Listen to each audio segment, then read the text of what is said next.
Welcome to another exciting educational video brought to you by Upvision Concepts Academy. So in this series of videos, we'll be looking at physics, and the aim of this video is to look at calculations on every topic in physics. So it's going to be a playlist, it's going to be a series to cater for calculation-related topics. So questions will be generated based on NECO, WAEC, and JAMB examinations for senior high school. So and today we'll be looking at topics including fundamental and derived quantity and units, measurements of physical quantities, scalar and vectors, motion, and Newton's law of motion. So if you're here to subscribe to our channel, can you subscribe to our channel? And be rest assured you will get most of our content. All right, so we'll start with question 1. Very simple. This is under fundamental and derived units. It says that a rectangular block has length 4 meters, width 3 meters, and height 2 meters. Find its volume. This is just pure mathematics. The volume is given as the length times breadth times height. And from the question, the length is given as 4 meters, the breadth is given as 3 meters, and the height is given as 2 meters. So they are all in meters. But then the final answer will be gotten by multiplying 4 by 3, which is 12, and 12 times 2 is 24. So 24 meter cube is the answer. This question is testing us on how to derive units.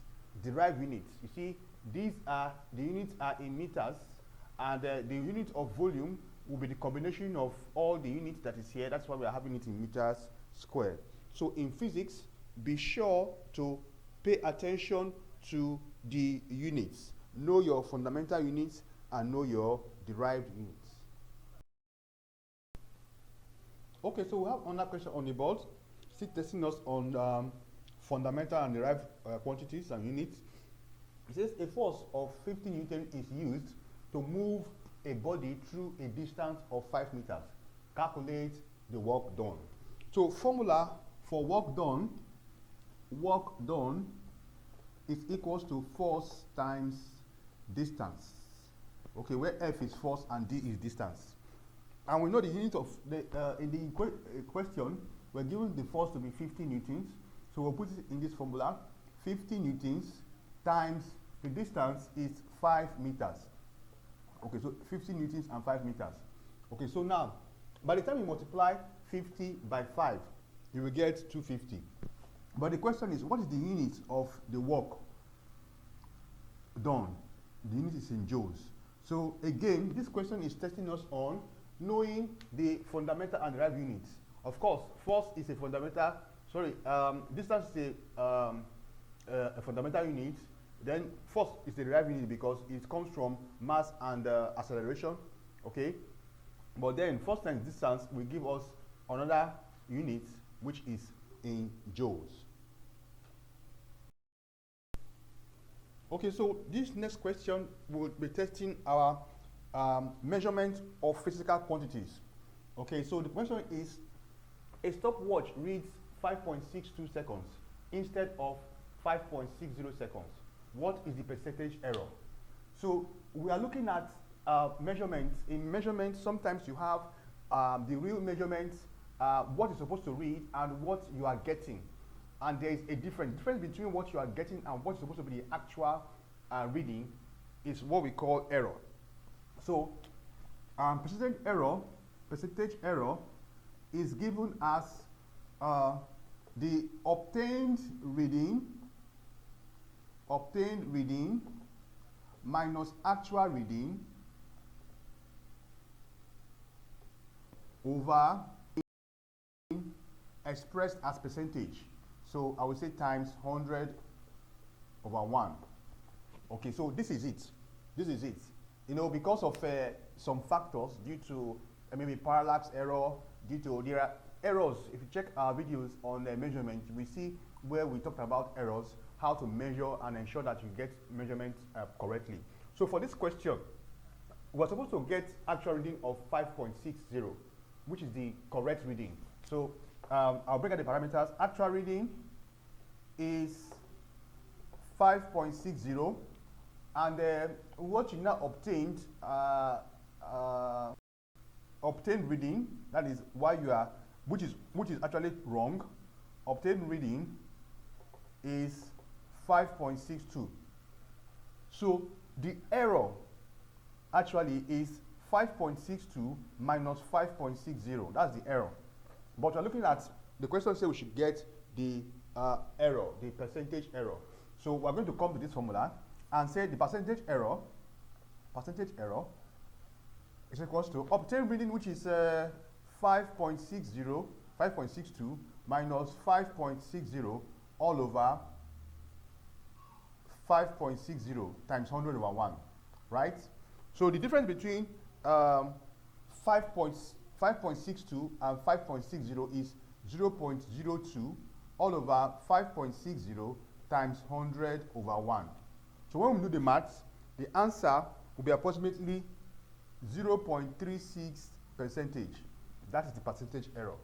0.36 percentage. If you're not seeing it here, I'll just, when you do the math, you get 0.36%. That's the percentage error for this. So this is testing us on measurement of physical quantities. So we'll get another question testing us on measurement of physical quantities. Okay, so this question, it says a metal rule has 45.2 cm or reads 45.2 cm, but has a zero error of plus 0.3 cm. What is the actual length?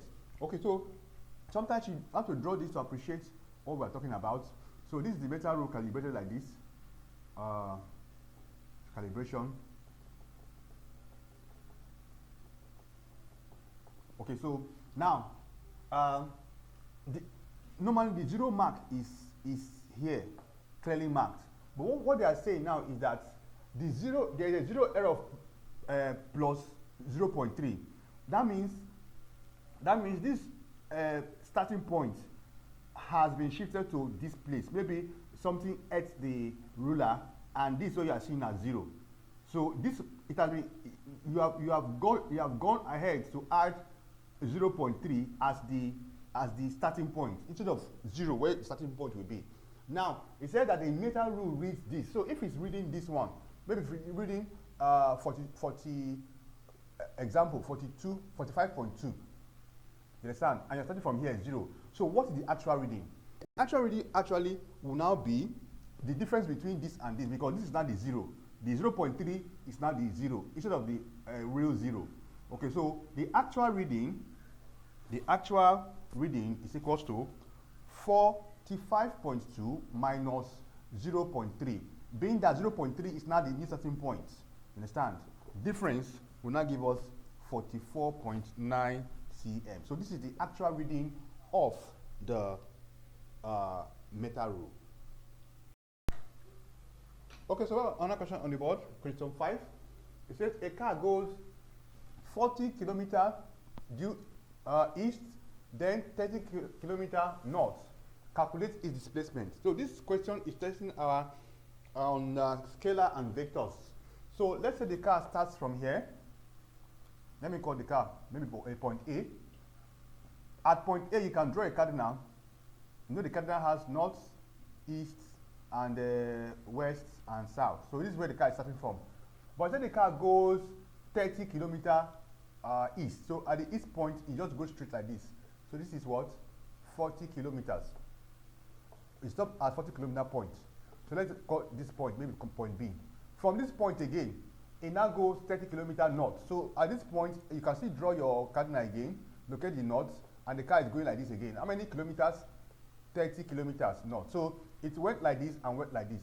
So calculate its displacement. Displacement is actually the resultant from this point to this final point.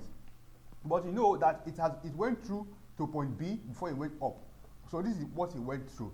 So the resultant actually is normally the straight line from where it started from and to where it ends. Let me call it where it ends, point C. So the resultant is from where it started from. It started from here and ended here. I don't want to care how it went. Though how it went is what we use in getting it. But then where the displacement is from this point to this point, straight line joining them together. So how do we get the straight line? Already this has formed for us a right angle triangle. This is 90 degree here, and then this point and this point. So to get this R, I will say resultant R is equals to the square root. That's applying Pythagoras theory. Okay, so ABC is a triangle, right? So applying Pythagoras. You know, maths and physics are very related. Pythagoras theorem. So this theorem for this kind of for triangle ABC, that's triangle ABC, this triangle like this. So applying Pythagoras theorem, we know that R square is equals to AB square, line AB square, plus line BC square. So what is AB square? R square is equals to AB square is 40 square, plus BC square is 30 square. So I can make R such a formula by removing this square root sign, this square sign. So I'll just have R is equals to square root of the sum of 40 square plus 30 square. Okay, so at this point, let me continue here. At this point, I will add up these two. By the time I do that, I have R is equals to square root of 2,500, which will now still give me 50. So the resultant movement for the car is 50 kilometers.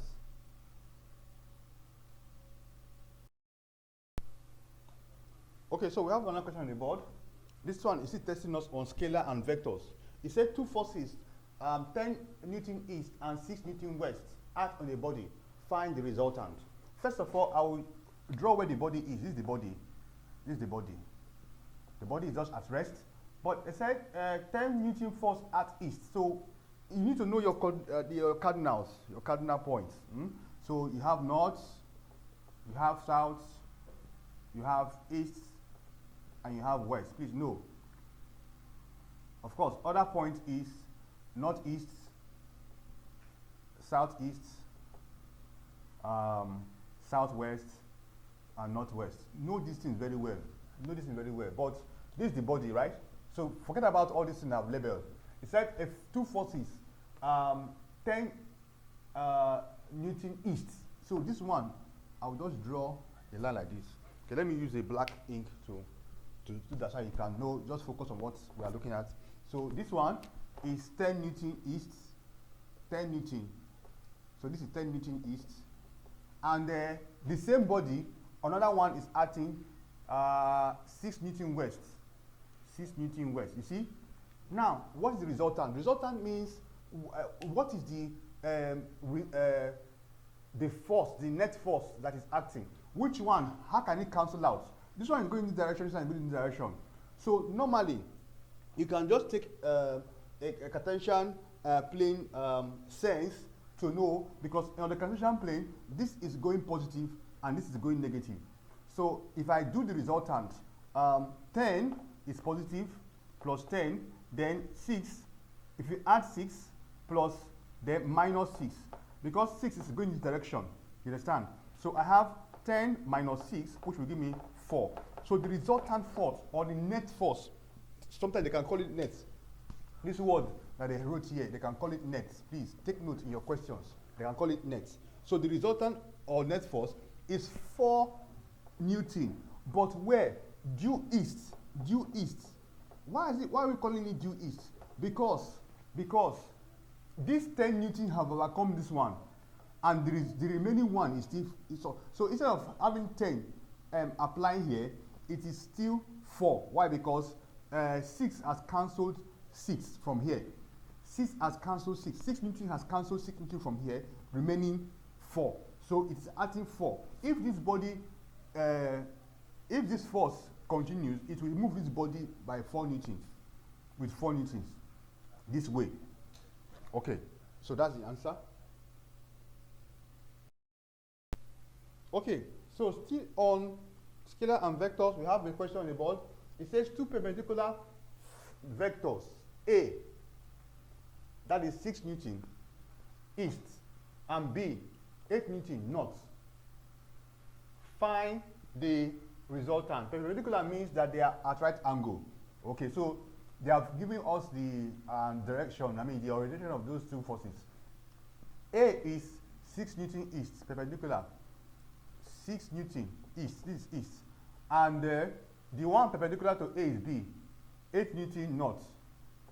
8 Newton north. So you see, perpendicular means that the two of them are forming 90-degree angle at this point where they meet, or where they met, or where they are meeting.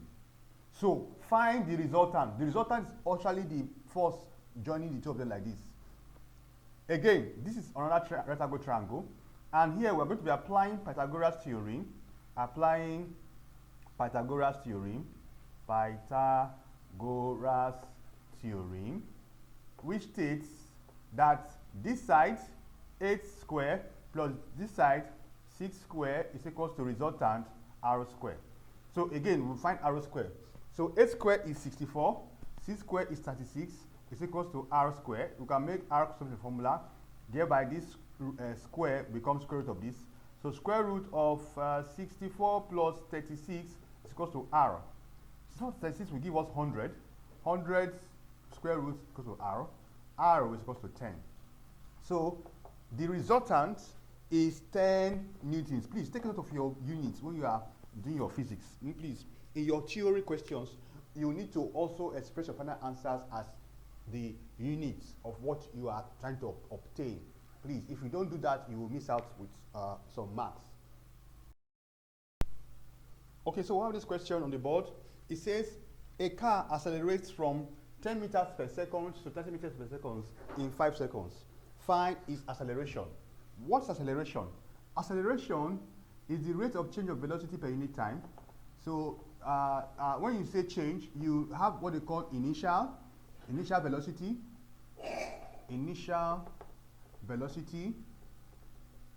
minus final velocity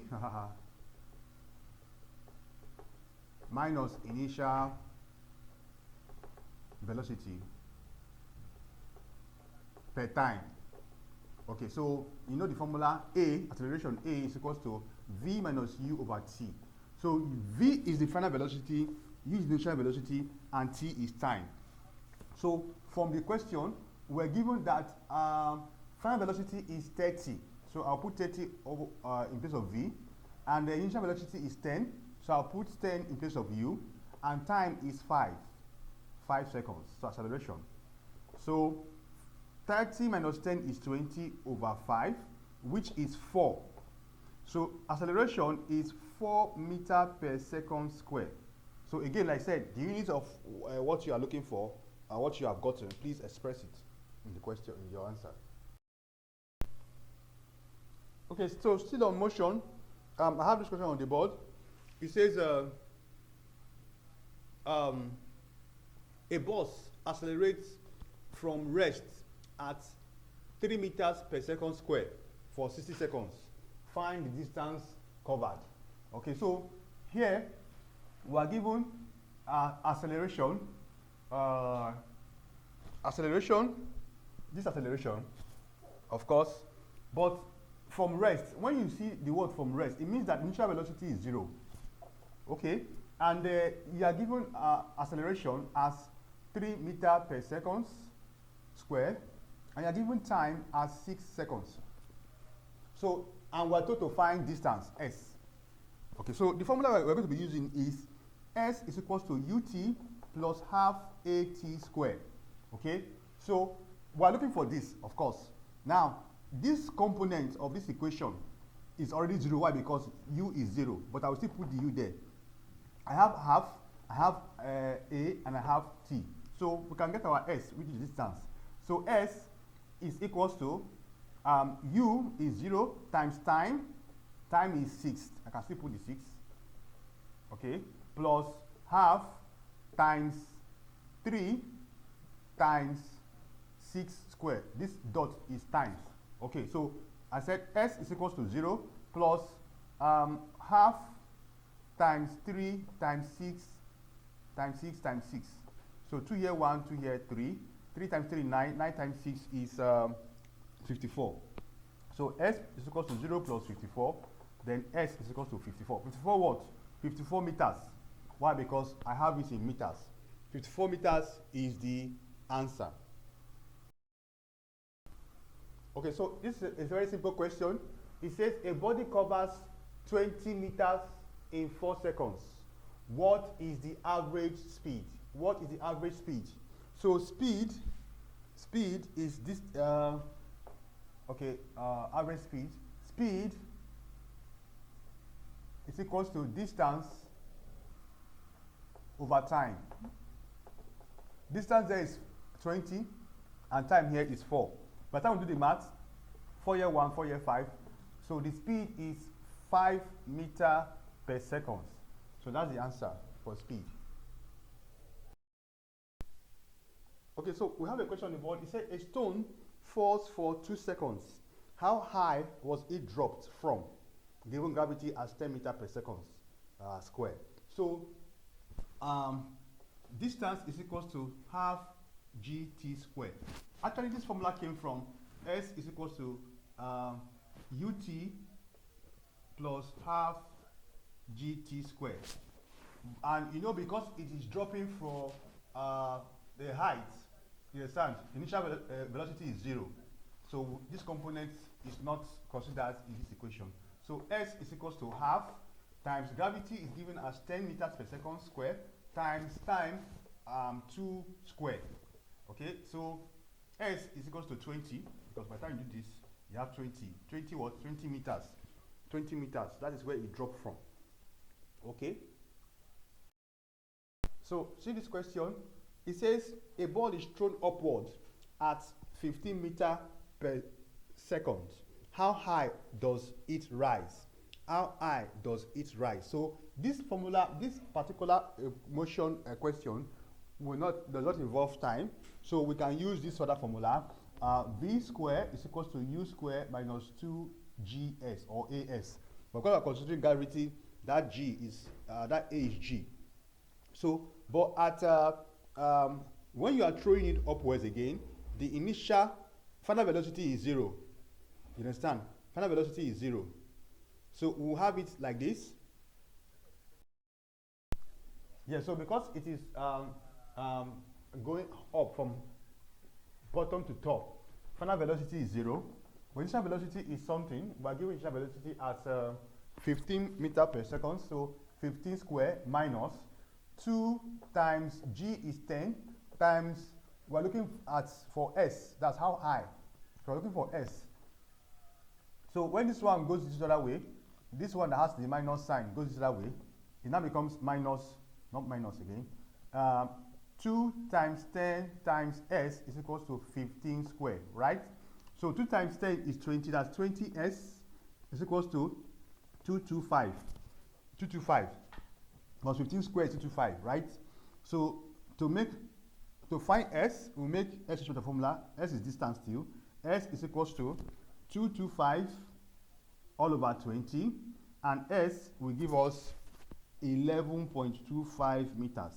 So that's the how high, that's the distance, how high it can go up. So we'll stop here in this particular video. We've been able to cover calculations based on measurements, fundamental and derived quantities, measurements of physical quantities, scalar quantities, and motion. We'll be able to look at calculation around these topics. So you can check at the description to see more calculation questions. Also engage us in the comment section. I hope this video has been informative for you. I'd like to thank you for viewing.